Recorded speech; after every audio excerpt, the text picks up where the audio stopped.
Germany has tightened security at Jewish installations in response to the attack. It also lit up the Brandenburg Gate in Berlin with the colours of the Israeli flag in what it called an act of solidarity. The Israeli ambassador thanked Germany for what he said was a beautiful symbol. German Foreign Minister Annalena Baerbock has condemned the assault on Israel and said there was a risk the conflict could spread. This day is a watershed, an unprecedented act of escalation by Hamas. As a result of these terror attacks, there is now the incalculable danger of a big regional escalation.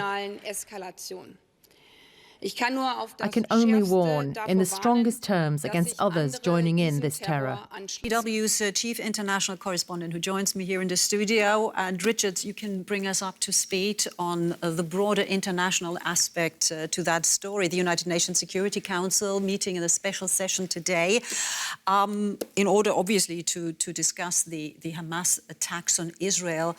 How much support can Israel expect there? Yeah, well, it's been interesting to look at the statements that have been coming out of the relevant big players in the UN Security Council. You've already mentioned, of course, the United States, and very clearly condemning this, and I think we can expect that also from the other Western permanent members of the Security Council, the British and the French, who have both come out with very explicit statements of condemnation with Hamas's attacks and expressions of solidarity with Israel. What's going to be quite interesting, I think, is to see exactly how the Russians and the Chinese, the other really major powers, obviously within the Security Council, how they present their positions. And the statements that have come out from their respective foreign ministries have been quite interesting to look at and to compare with the statements that we've had from the West, because you don't have the same unequivocal statements of support for Israel.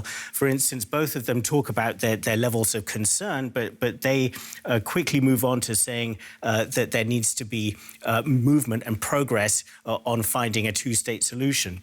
So the Chinese Foreign Ministry, for instance, saying that this conflict shows that the protracted standstill of the peace process cannot go on.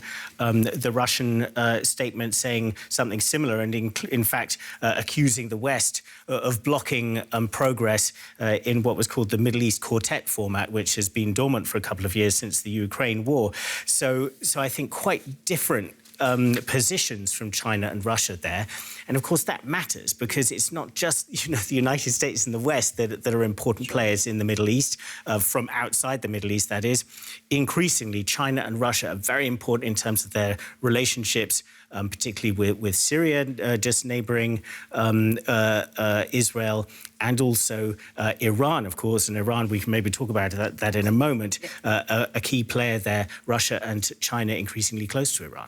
But you just mentioned something. We'll definitely get to Iran. But you just said something about, all the players from the outside. Yeah.